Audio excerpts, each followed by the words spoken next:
Why, Kurt Doolittle? Hello, Dr. Brad. Love you, man. It's always a pleasure.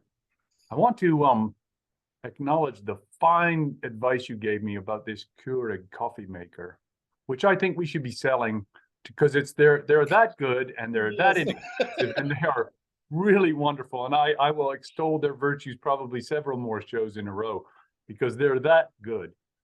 And Well, I'm enjoying the coffee. the problem is they want to sell you the cups too. I know, but I bought these ones that are you can Refillable. refill. Yeah. And if you buy the refillables, then you can use whatever fleet of coffees you want and just put them in there. And I have this drying rack.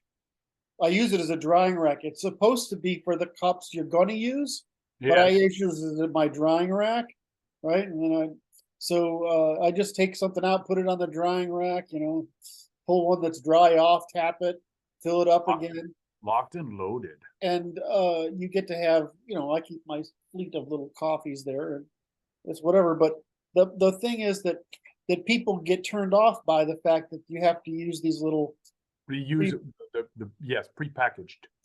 cups, and you just don't.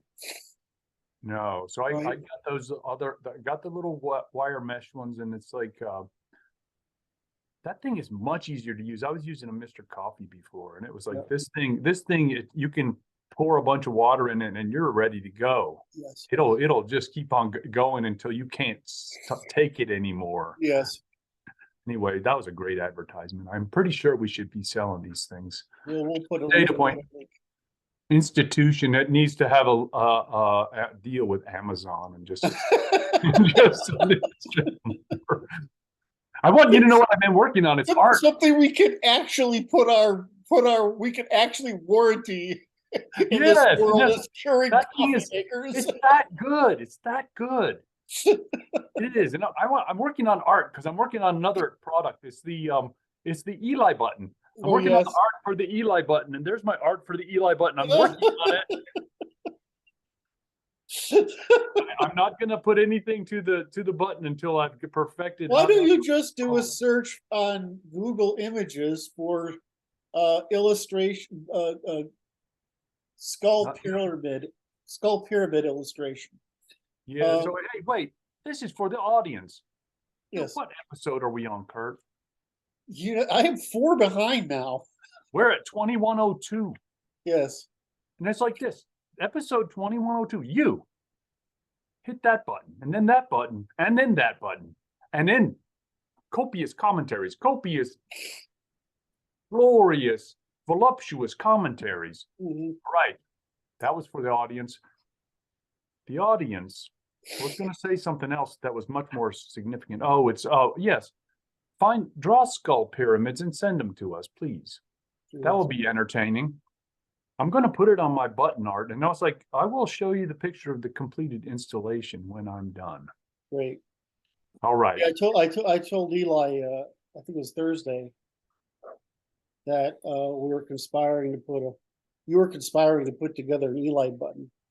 And of course, he's been out of the loop, so he doesn't get the joke.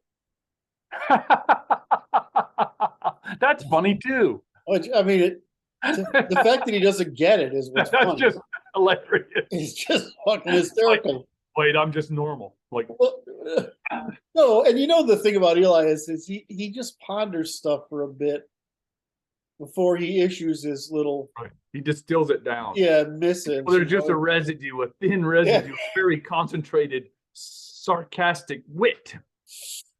And so, that's what I said that for me, Eli button was when this requires saying something that is beyond the pale that I'm not comfortable saying, but we can count on Eli's. Attaboy. Wait, and these buttons they're for recorded statements. You push the button and it will say something. Yes. That's what I'm talking about. We'll get Eli to make a recording. That will be perfect. And we can put them on Amazon too. Finished products. See what I'm talking about, Kurt? We have grand potential here, sir. That's commercial potential. I'm sure Eli would appreciate our commercializing his identity. This is just for Eli. See, I'm working on my art. This is for the audience. These are just skulls. I haven't made them into pyramids yet. I'm still working on how do you draw a skull. Give it to oh God, what's her name? Uh, The Englander. yeah. Oh my God, she's gonna hate me anyway. We can send it to her. Yes. Draw some pictures and send them in, please. We need to have something for the button. The button is about 3 inches, 2.5 inches across. Big All red right. button, big red Eli button. So that when you know it needs to, something needs to be said that's completely over the top, you can call on Eli and get the Right answer for the quiz. Why? it's like that game show. I don't know what the name of it is because I just know it by Yeah, clips. that show. I know the one. That game show where you can call a friend or something like that if you're trying to right. get an answer, and like if you want to go over the top and you want to get That's right. When any civil response will not do. Yeah. I don't want to be liable. That's for right. saying this. All you lie. I Well, guarantee the other thing it. is the benefit is you know it'll be funny. That's right. He went on some diatribe as sending an unwanted minority to the asteroids and was making a cultural and economic game for it. That's what I mean. He's just priceless. I don't think he likes me anymore, but we used to be really. Oh my. Maybe. I don't think he would be shy to let you know. Well, I mean, he's very much to the right. I mean, he's completely on whatever the limit is, he's there.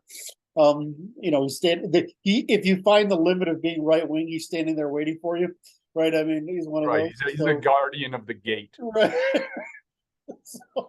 so I mean, he told me, if you keep going this direction, picking on the right, I mean, I can't do that. So I'm sure that has something to do with it. Anyway, I can't help but pick on the right. I'm an equal opportunity asshole. It's not like any of it. It's like none of us are free of stupidity, right? None of us are free of. We're all in orbit about the truth. Yes. In the service of our biases, right?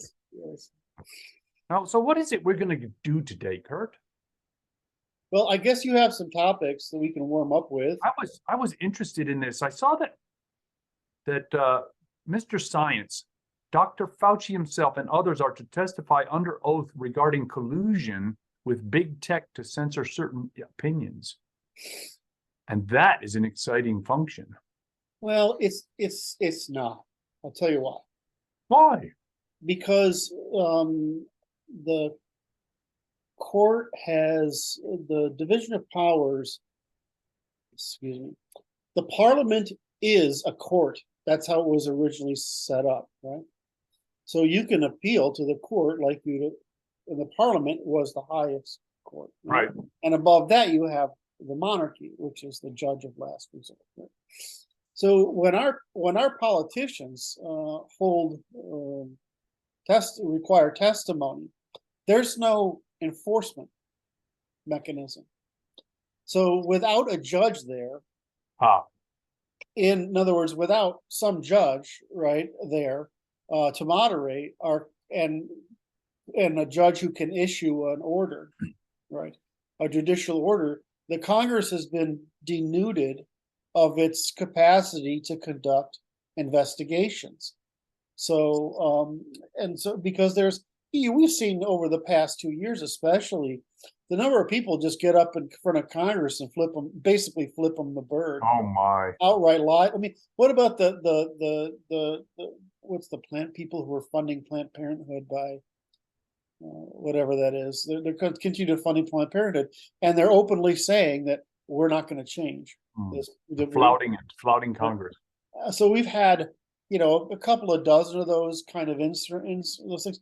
Now, it's one thing for politicians to debate with politicians. It's another for those politicians as a high court, right, to investigate the bureaucracy, which is really their job, right? I mean, yes, right. And then what they do, of course, is they throw it all over the wall to justice, which is politicized but not transparent. Whereas the legislature, if it held its responsibility as a court, could conduct a prosecution and defense, and people would be liable for what they say in court, and the judge could say, well, you're in contempt of this court, right? And Right. so this is one of the, it's like if you can do things. We did things in our history out of habit because it worked, but we never wrote down why it worked. Right. So when we made minor adjustments, we did sometimes throw babies out with bathwaters, right? And so this is one of the cases with the parliament, is that our Congress needs to be a parliament, and that parliament's job is sometimes to investigate, right, malfeasance on part of the bureaucracy. And if they can't, and justice can be politicized, and then we're disintermediated from the prosecution of the bureaucracy in the regular courts, then we've lost the policing agency, the Justice Department. We've lost the political court, which is Congress, and we've lost the high court, which is the law. And I'm like, okay, so we've been disintermediated from policing the bureaucracy on matters not good. all the way, and these people are basically lawless, right? They're lawless. Oh my! So that's hopeless. That made me sad. Well, I mean, over it. that's not an easy. Things that were obvious in 1300 or 1400 or 1500, which is the formative age. 12. Yeah. It's a really 1100. Anytime, sometime after the Vikings go, right? So let's just say 1066. Yeah. 1066 to the real Enlightenment, 1700s. So that's 700-year span. There's a lot of shit going on there, and no, really, there is. There's a lot. It's incremental, but there's a lot of stuff going on. What's so funny? I don't know what I see. It's just like 700.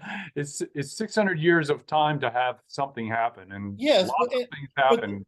But the problem is, it's purely empirical. Yes, and it's not being well recorded. Right, and so when you get into other civilizations and they have so many conflicts, social conflicts, right? This is important, that they have to put a via positiva government in place. Whereas the English, Germans in general, have so few conflicts internally that they can leave a via negativa government in place, right? I mean, which is what we're at. And so we developed this via negativa, purely empirical government, meaning which is, we don't need to bother ourselves with the common folk unless they ask us to bother ourselves with the common folk, right? I mean, that's quite an interesting premise, right? The common folk do fine. We don't need to bother the common folk, right? Unless they ask us to help them solve some problem for them. Or that might include making a problem for us, right? Yes. But it's all problem based. Yes.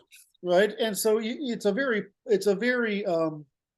and we don't have a lot of. There's just no way of exercising power in Europe the way, I mean, for the French maybe, but for in general, there's no way of exercising power like there is in the river valley civilizations. I have to make note for the audience that was just gratuitous jab at the French. That was kind of very subtle. I have to jab at the French. I know. It's unavoidable. It's reflex. Well, it's just cathartic. Yep, I'm sure. Once you realize makes me feel better. Anyway. Sorry. I lost my train of thought. I'm going to get in trouble for that one. That was an accident. They didn't do it on purpose, kids. You were saying that the only the French could have they are, with the exception of the French, there was no way to make it's more of that. If you went to England in the year 1000, you'd be surprised, because people are talking about this like medieval. That wouldn't be the case. It'd be pretty freaking awesome, actually. Oh, it's just everything. Everybody knows their place. Yeah. Everybody knows their job, and everybody does their job, and nobody's being bad. Well, I mean, there's they're the getting hung usual if they fight are. well, we forget that under agrarian, economic warfare means land. So that means physical violence. But in modernity, economic warfare means all sorts of things, right? Financing and resource materials and whatever, but it's less dependent upon land and more dependent on technology and knowledge and all this other stuff. And so the economic competition we see today as non-violent but still competitive, they had competitive and violent because the only way to increase your wealth was to increase the amount of land, arable land under. Yep. Or if you're lucky to catch a mine or something. That's right. So we grew up through this 600-year period, and in the 600-year period we learned a lot of stuff, but it wasn't written down. As a matter of fact, we could sort of take Aquinas as like a stake on one hand in the ground, and you take Smith, Locke, and Hume on the other stake in the ground, right? I mean, you've got a period between there where, like, hey, we got to figure this shit out. Hey, we sort of figured this shit out, right? I mean, this whole thing. But in between there, a lot of development happened, and it's not like these people are always complaining about the state of society. They weren't. It's important to think about. They weren't complaining for 700 years. Yeah, right. They're just getting along. They don't have data. They're too busy doing life to worry about it so much. It's like we have bigger problems because I need wood for the winter. Well, this is the point, is that it's they lived a mindful life, right? Because things mattered. I mean, the biggest problem for them was agrarian climatological variation that caused harvests, poor enough harvests that people on the margin starved. I mean, that was their problem. Now, we talk about European wars, but European wars aren't, there's a lot of them because we're evolving so fast, but they aren't like where we're losing 30% of the fucking population like we have a couple of times later on in history.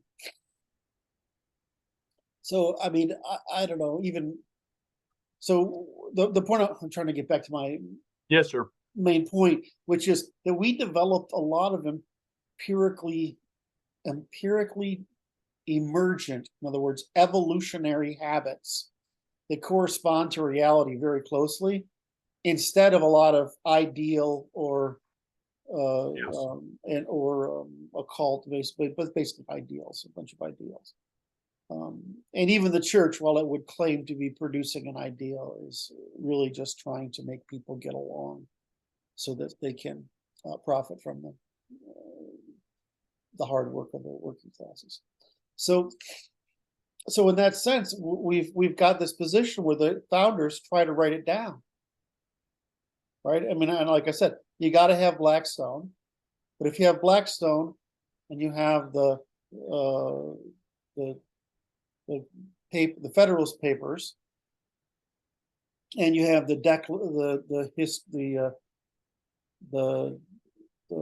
Declaration and the Constitution and the Bill of Rights, plus all the little micro declarations that happened beforehand, right?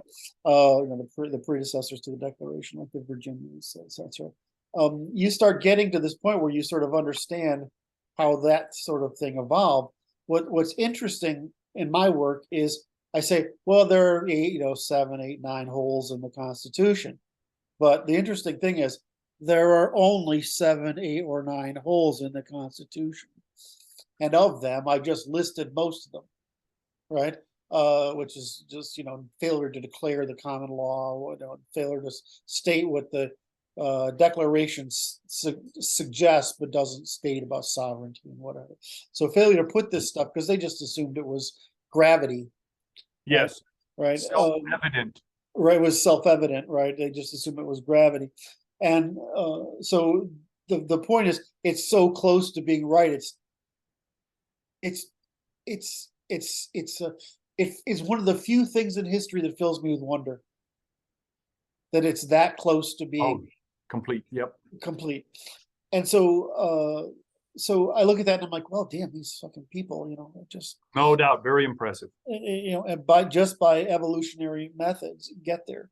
So, but if you look at the work we do, right, most of it is like you used to say, you know, all our guys say that. I mean, I tend to just say what's happening. I don't have to invent anything, Right? right? I just have to explain. And so, because it's so close to reality, they're at the optimum, that I just have to explain it. So, like this issue of what's wrong with our court system is really obvious to me, right? I mean, it's things we used to do. Parliament is a court, right? Acts, we can go to court for appeal for restitution of problems of the correction of problems of the commons. We can go to the king for restitution of injustices. Right? We have this hierarchy of courts to go through, and now we don't. And that's a weakness that has created this clerisy on one hand and bureaucracy on another, and financial sector, which we talked about a little bit, which is both domestic and foreign, on another. And these things, we have no means of producing it. And what their claim is that democracy can do it, except that we've proven with absolute certainty, and a beautiful graphic it's floating around on this. Whereas there's zero correspondence between what the public wants and what gets legislatively enacted. That's it. There's a great study that was done by I think it was in MIT, and they proved it. The political scientist, one of the scientists is from MIT, and they proved it that your public opinion has no influence on the actions of Congress. But if you have lots and lots of money, you have significant influence, but not 100%. Right. So it's I'm sorry that I can't do a citation. I kept trying to do it up and I can't. I can see the graphs in my head, right? And I can't pull up the like this. It's a very, very impressive. It's like the public opinion. Yeah, exactly. It's like it does not matter what the public wants. Unless you have money, you can't get it. Right? Well, that just and so which is okay if we have the courts. Right. Right? Because we can at least engage in self-defense. Right? But if we don't have the courts, and one of the courts is the legislature and the parliament, and the parliament can't actually conduct a court because they have no judge to mediate. And the judge, which is it's like unfortunate, it would take a Supreme Court judge to do this, right? But they have no judge, or at least they don't, you know, they can't punish anybody because it takes parties to agree to punish anybody for their crimes. And so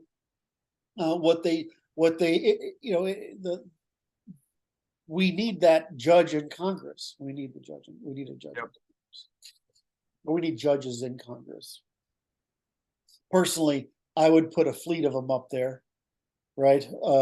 Yes. Because I wouldn't want any one person to have to bear the burden of that responsibility. Right. So the Supreme Court can't handle both. It's just too much to ask them, but we might be able to take the Supreme Court and we might be able to make a branch of the administrative court, which is one that is judge in Congress, right? Court in Congress. And then that would solve some of that problem. But we still are stuck with the problem of lacking the monarchy, which is the judge of last resort, which hopefully I get the feeling that the more I talk about this, the more I convince our people. Yes. Right? Because it's this one, it's not about them having via positiva. Yes. Authority. It's about, right, really what you want in their via positiva is to do what the monarchy in England does, which is knighthoods, cultural activities. And in other words, their job is reward of cultural excellence. Right. And I prefer Congress stay out of that because they have fucking political ambitions and the monarchy doesn't. So I have no problem with the monarchy funding art. I have a huge problem with our political leaders funding art. Right. Because art is cultural. And the only people I want in charge of that, other than the common folk, is the monarchy on one hand, with excellences, and a priesthood if we are to have one on the other. Right. So to make my point that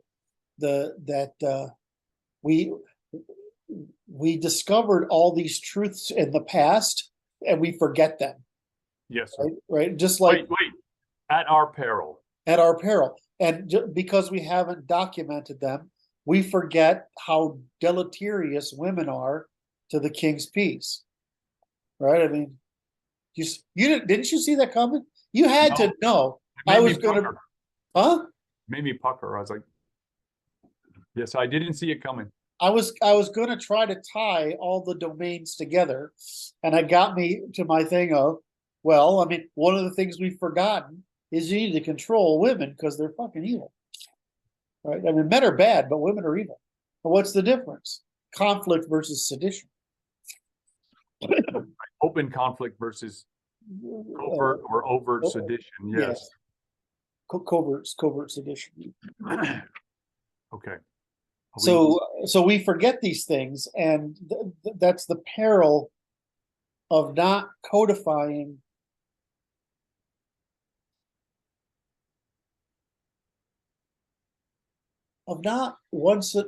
see the way things should work under got stuck on trifunctionalism on the things that work under what's it called, concurrency, right? Concurrency, legislation, is that there's are points where you want to make settled law into recorded legislation. Right. Does that make sense? Yes.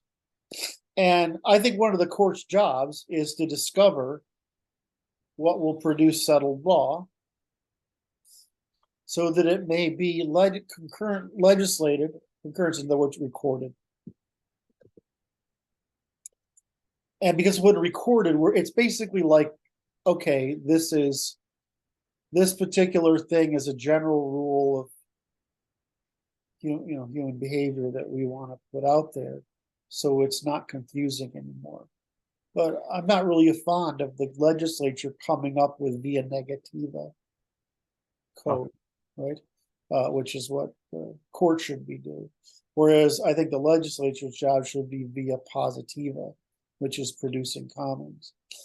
And someday when I think have a couple of weeks to think about it, I'll figure out how to do that and put that in the Constitution so Congress knows its job. Right. Is it's part of buying your own fucking business. Does that make sense? That's right. That's not your knitting, or that is your knitting. Yeah, part of via positiva is the legislature's business. And in many cases, most cases, via negativa has to be discovered, and that can only be discovered. Now, we could say that the parliament can discover certain things, and that's the reason concurrency is so important, because it will discover that this is common among the people. And that could be forward-looking, right? Forward-looking, we want to change this, but anything backward-looking, we have to be make sure that we're not hypothesizing, we're evidencing, and the court is producing evidence, whereas the legislature, by and large, produces theory. Okay. I feel like I was trying to shut that conversation down, and I left it too imprecise. And I'll listen to this later and said, it should have said that, and then that, and that, to guard against this and that and the other thing. But anyway, I got the idea across. The beauty is we can have another conversation and clarify later. Yeah. Now, are we done with that one? I think so. As long as we got did I get the idea across that the great thing about our system is it's empirical, but the problem with it, because it's empirical, is we don't record all of it. You need to have the equivalent of synthesis, right, every few generations. And you need to have review every few generations.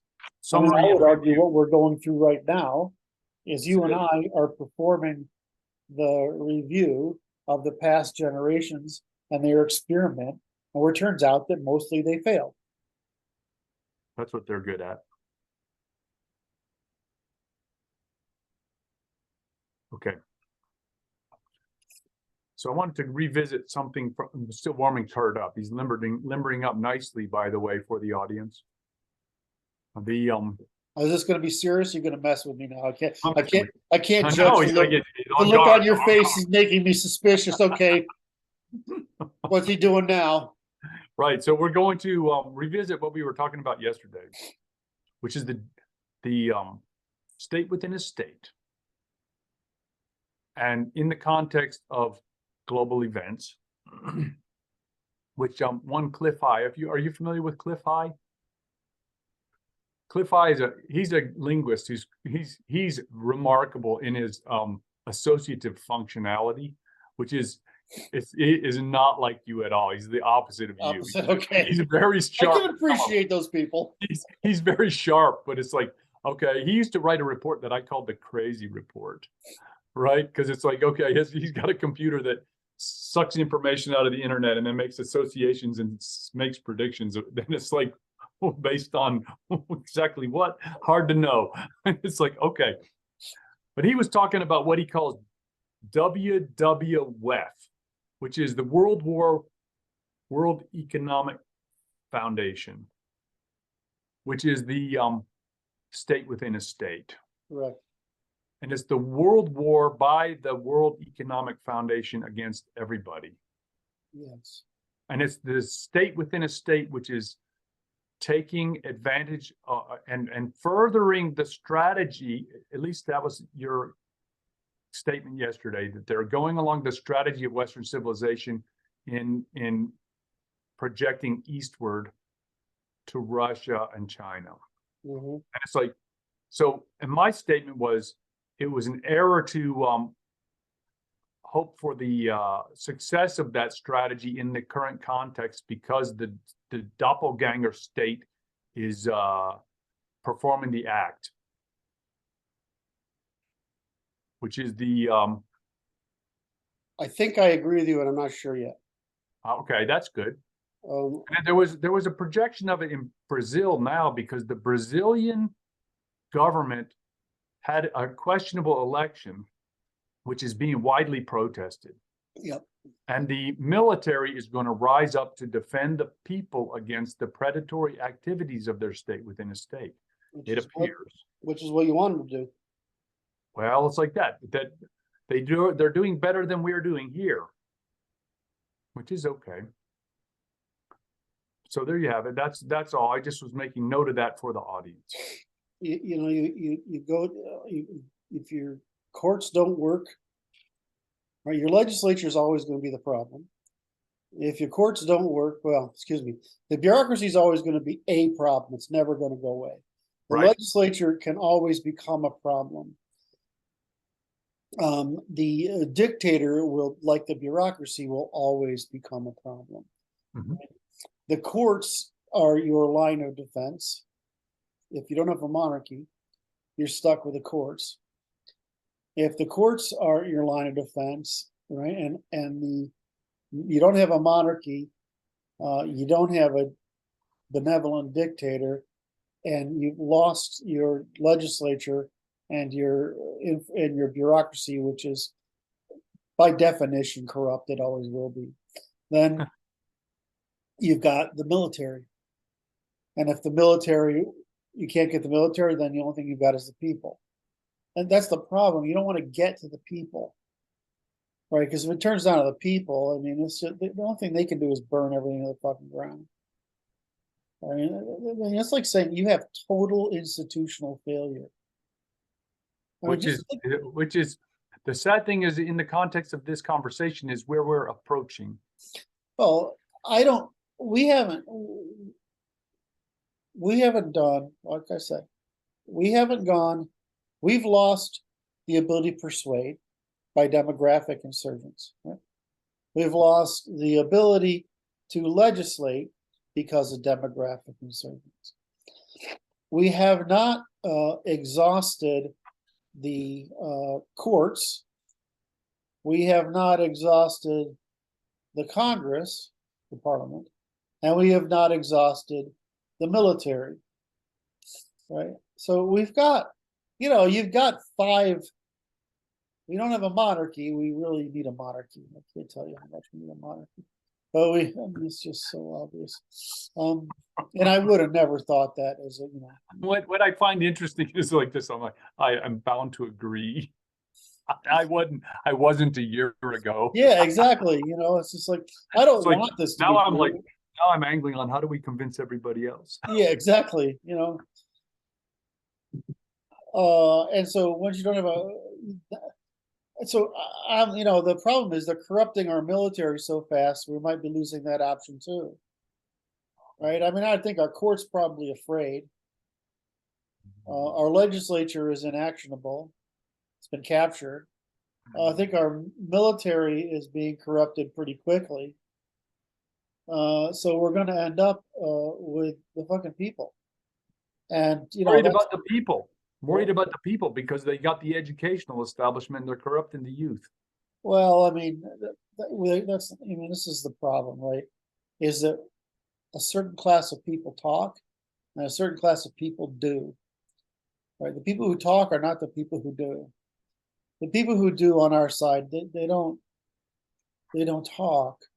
They just go from 0 to 100 overnight, and everything's on fire, and the electricity's down, and the radio doesn't work, and central dispatch has no power, right? I mean, so they can't even call the police. Or then what happens is the military's only got 200,000 guys they can field. The country's fucking 3 times, so many 4 time zones, right?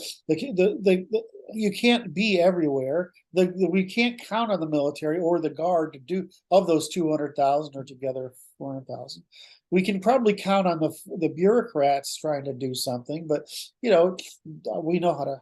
So I mean, it's getting to we know how to handle them. So the problem is you're talking about this vast number of guys who've been in the military or been in the police force or who are professional hunters or working class guys. And I've already played this game, right? I mean, I've already gone through this. If you want to talk to the volunteers in Ukraine, it's our hunters and sports guys and working class guys and whatever. And they don't have niceties. They go from I'm getting along and I'm doing my shit to you need to die in about 30 seconds, right? And they don't get mad. They just do. It's not an emotional thing. I mean, they actually think it's fun, right? And so, I'm sitting over there and I'm like, they just need an excuse. I mean, they're all ready to, I mean, I meet with guys all the time and I'm like, well, I mean, if you go out and you get exaggerated, you're just going to end up in jail or whatever. You're going to take down your whole group. I mean, the point is everybody has to go at once. Otherwise, they win by incrementalism, right? So I don't know. There's an awful lot of rage out there, and you did a beautiful job. I think it was yesterday of saying, look, we're manifesting a speciation event, right? We're demonstrating demand for speciation event, and agrarianism is the thing that created, and unfortunately, agrarianism consists of most of our recorded history, and certainly all of our recorded thought and our norms and traditions and values and institutions. But prior to agrarianism, we were speciating at least by the major races. Yes. And so there were clear speciation events going on everywhere, wherever there was isolation possible. So what's happening is we've lost the common interest, common social interest of agrarianism, because the truth is, under agrarianism, most of us are equal. But today we're not. not only unequal, we're pretty vastly unequal. Right. And not only that, but we're equally productive despite our inequality. Right. And so that people just have this demand to go the feminine to the masculine route. Now, and then there's the people in the middle who are just like, I just want to live my life and have a beer and pizza and kids and my, husband, wife, friends, whatever. I just want to enjoy life and get along. But there's a third on either wing, right, left and right, that want to speciate and they can't. So, I mean, you and I have discussed this. Well, the way you solve that is you move past agrarian empires, homogeneity, right, to post-agrarian or industrial federations. And why is that better? Because that allows for speciation events. Now, what's the difference? Well, the right or the masculine prefers speciation events because it allows them to not be dragged down on one hand and to get ahead on another. But the left doesn't like speciation events because they can be left behind. And that's their primary fear, is they don't want to be left behind. So the left is going to resist this. But you made the case again yesterday, and I'm like, that's really all it is. But can we make people see that concept? I think so. Yeah. If we can make people see that concept, it's just agrarianism. I mean, hunter-gatherers didn't do that, what we did under agrarianism. They speciated. That's why what we call races. If you say agrarianism homogenized a lot of races, not all of them, but we resulted in the current distribution. Right? And of those distributions, there's some personality and cognitive and biases. And then within each of those groups, there's some biases that are really just sex differences in distribution. So we just need to produce polities that can produce commons by producing a market for the satisfaction of common interests internally, even in other words, and produce the satisfaction of uncommon interests externally. Or in other words, we can produce things by trade that are fine because they're not contextual or not reproductively the same. Whereas we can produce norms, traditions, values, institutions that fulfill our instincts. And what we'll get is more feminine, more Semitic type of cultures. And we'll get more masculine European type cultures. And we'll get more, we'll continue the weird Hindu sort of conflict. And then of course, I think that I'm almost positive China would follow the South Korean and Japanese model if it weren't for the Chinese Communist Party. And so for me, the big one is, can we get rid of that? We don't have to worry about Russia because they just hung themselves. So Russia will do something different. They're Russian, so it'll be weird. But, I love them, so they'll be, I shouldn't say it, my Ukrainian friends don't understand what I mean by that. What I mean is, I love the Slavic mentality, right? I mean, I just find it charming. But the Russians being paranoid schizophrenics for justifiable reasons, because they're basically surrounded. And they feel like they've been invaded. They have been 10 million times, right? They have their culture. So it'll always be a little more military than us, privileged folk on the European peninsula. Yep. All right, I beat that one to death, I think. You happy? I'm happy. Are y'all warmed up, Kurt? Well, you want to give me a hug and some cuddles and get maybe a blanket, and a hot toddy, maybe another cup of coffee. Yeah. He's like, "Fuck you, Doolittle. I'm not gonna do that for you. Don't give me your shit." Next time I'm in Connecticut, right? It's all good, man. We're I making was talking to a friend of mine, she's, you know, why don't you go out and date and whatever? I'm like, oh my God, dating today. Oh, what a fucking nightmare. And it's not like I don't have already, you know. I just can't do it. Just can't. I got too much to do here, and I'm getting, you know, like I get a friend, he's like 80 years old. He says, I need a woman like a fish needs a bicycle. Right. I mean, but I actually do like women, but I mean, I haven't got time for that right now. So anyway, I talked to a friend of mine in Ukraine yesterday, right. and she's fucking hysterical. It's like, yeah, well, we are out with power for an afternoon. Oh Then my. we're out without water for a day or two. Oh, But we are strong, right? She sent one of the boys, who I consider a stepson, off to college this year.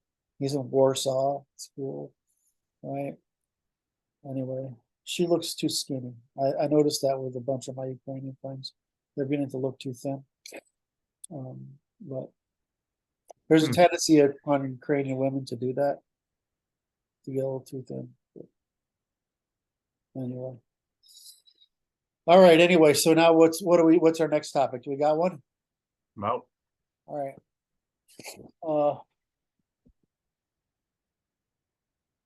I'm filled with joy. I just want to talk about one other current event. Of course, I'm following the Twitter thing. Twitter. Okay. Pretty closely, and Musk did I don't know, it was quite a long, more than half-hour Q&A, live Q&A yesterday. Yeah. So we're going to get the video. We're going to get long form. Then we're going to get all the things we want. And so I'm pretty thrilled. And it's just so funny to listen to him because he's got the same ethic we do. I mean, it's the same fucking thing, which is pretty much the truth is enough. Just right. You know, people aren't, it may take a while, but truth does work. Not as fast as you would expect. Yeah. How about that? Like the resistance has to overcome resistance. Which is interesting. So this is the resistance. Resistance is noise. Okay? Yes. And the signal has to overcome the noise. That's all. Well, and if we would look at it in the terms of neural economics, okay? yes. Which is there's noise because your attention is being distracted by all this potential competing signals coming from inside your head. For you to respond to the actual signal, which is environmental, is like, okay, I have to eliminate all these associations that don't mean anything to boil down to what is significant and then pay attention to it. Right. So I'm going to say something profound to amplify that. Might not sound as profound as it is, but you predict what you value and you value what you predict. And so your internal empathizing versus systematizing determines the time horizon of what you value. Right. And so it also determines what you predict. So the problem for the highly empathic end of the spectrum is all they can predict is how people feel. Right. And it's usually short term. And what they mean is how all people will react to demand for adaptation, which is by resistance. Right. Right. Whereas systematized, go ahead. So their bias will be to eliminate the demand for adaptation. Correct. Because they're guaranteed that everyone will agree with that as a good idea. Yes. At least momentarily, right? Well, think about it. You know, if you watch your wives raise kids, one of the things that they'll all tell you is, I mean, all whenever your family isn't working, you bring in those people who are psychologists. you don't have your kids on a schedule, right? You put the kids on a schedule, right? And all of a sudden, over some fairly short period of time, a lot of problems of context switching, which is the child's resistance to adaptation, go away because you've created a rhythm, a system of measurement and expectation and prediction. So this goes away, right? A lot of this bad behavior goes away because there is a ritual of expectations. Well, what's going on neuroeconomically is I'm not trying to always try to find some novelty or stimulation because I have the prediction that there will be some. Right. Right. I mean, right. So fucking simple, really, right? I mean, it's so stupidly simple. It's annoying, right? Regimentation to overcome the demand for adaptation in the absence of external stimulation. Exactly. So I noticed this because I've had a bunch of wives, right? I've had a bunch of stepkids. So I mean, I've had like a bunch of family. I've run my own social science experiment by the number of families I've created. Wait, I don't think this is a recommendation, gentlemen. No, I'm not recommending it, but I don't recommend my life to anyone. I said, you wouldn't want to be me. Don't try even think about it. Right. So, but I've run my social science experiment in my companies and in my families. So I've had quite a few families compared to most people, right? I mean, right. Yeah. And so, and I don't claim I did anything right, by the way. So I just learned. It's like if you do everything wrong, you learn a lot, right? That's faster. I can hear each of my exes saying, "Yeah, but you didn't get better along the way." I'm like, "Yeah, well, that might be true." It's hard to argue that point. I'm not here to justify.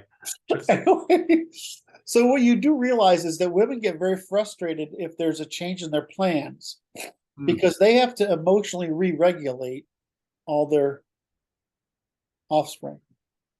Ah. All right. And they've got to emotionally regulate themselves. And what they like is regularity, because regularity, or at least very well planned alterations of some regularity, so that they aren't subject to what we think of as neurosis, but panic, right? Because they can't predict a future and they feel overwhelmed in the moment by the emotional predictions instead of the systemic predictions they need to keep those children organized. Does that make sense? Now, the same thing happens for the women and their relationships to the community, which they see as very similar to the problem of managing children, because women tend to associate with other women like them who equally want to limit the irregularities that they have to adapt to and cause their offspring to adapt to. Now you take the single women who have nothing to make a judgment with other than their hyperconsumption, hypergamy, status seeking. So self-therapy. So you look at all this thing and realize there's some guys who think like this too. It's not too many, but right. So you can look at it and say, okay, well, I understand why empathizing versus female empathizing versus male feminine. Thank you, feminine masculine. Feminine empathizing, my nose is blown up a little bit, versus masculine systematizing evolved because division of labor and time, right? Man's got to predict threats to the political order and threats to the environmental of resources, and especially threats from other groups of males, right? And we frankly kind of ignore the problems of women. Right. Which I think is it's a mercy. It is. It's like, right? And women don't realize you would call it ground clutter. Yes. It's just like, oh my, I can't do anything because I'm thinking about all this craziness. Yeah, but I mean, we don't. I mean, I'm definitely on the lower end of the Asperger's, very low end of the Asperger's system.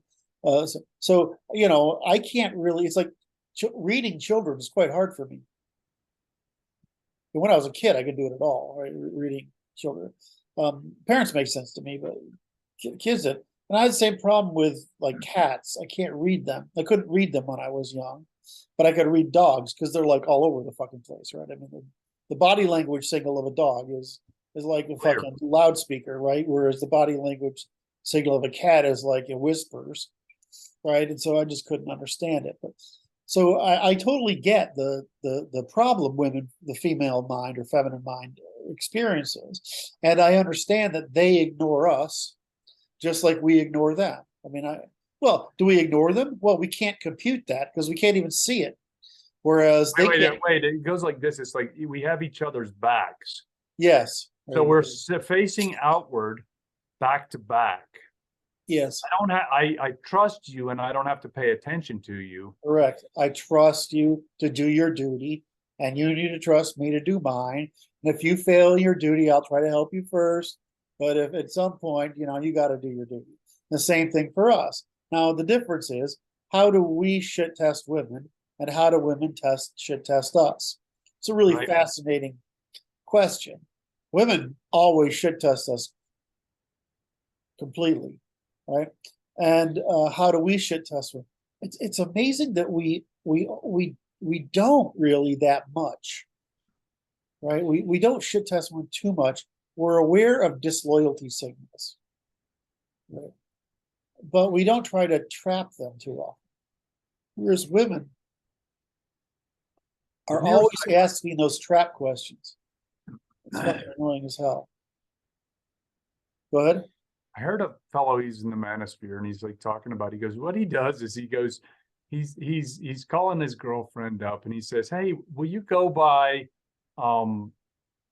Dairy Queen and get me a Blizzard or something like that, right? Just get me a thing.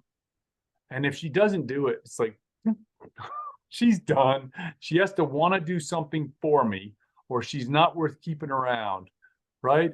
And if she gets one for herself, that's fine too. But it's a matter of that was his version of a shit test. It's like a litmus test. How bad? Another guy was saying something like this. He goes, I asked her to help me organize my closet. And she did. If she does, she's good. If she doesn't, she's got better things to do than help me, then it's okay. She can go do that instead of helping me. Yeah, I have a hard time with this because I've never been with any woman who would do that. Right? I mean, I've just never been in that situation where they're sorting for that, right? Whereas it's like, and I'm like, I'm not here to argue. Does this bother you? Because you and I have discussed this at different levels, but I'm a compatibilist, not a masculinist or a feminist, right? Okay. So I view feminism as a hate movement, right? Okay. Right, which is anti-compatibilism, supremacy movement. I view compatibilism as reciprocity. And so when I'm in a relationship, I'm like, I can do that or I can't. Right? You put the other person first, right? On those things you can. And she needs to put you first on the things that she can put you first on. You should be able to tell really easily whether that's a thing you should be put first on or not. Is it right? Right.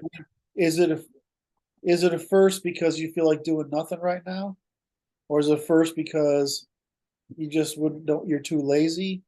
The first because you don't give a shit about me? I mean, why are you doing this? I mean, say, well, I've already made chance with my girls, right? She can say that, and but I can do that this weekend, right? I mean, those are but I cans. But this whole hyper selfishness thing is causing men to do the same thing, which is the natural counter reaction, right? And I just fucking find it horrible when the only value of a relationship is reciprocity. I just don't see how that's valuable. I mean,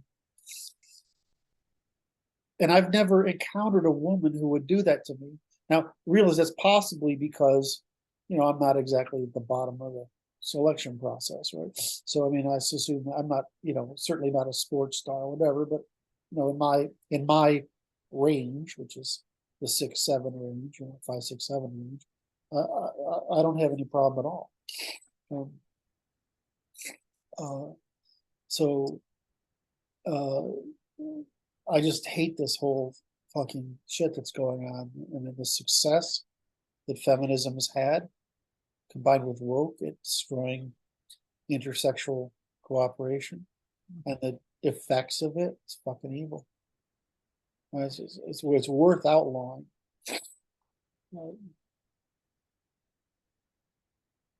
Okay, sorry. I've just lost my patience for feminists. I've gotten to the point where I'm like, no, it's a hate movement. You know, you could say, I want to achieve compatibilism. I want to maintain compatibilism.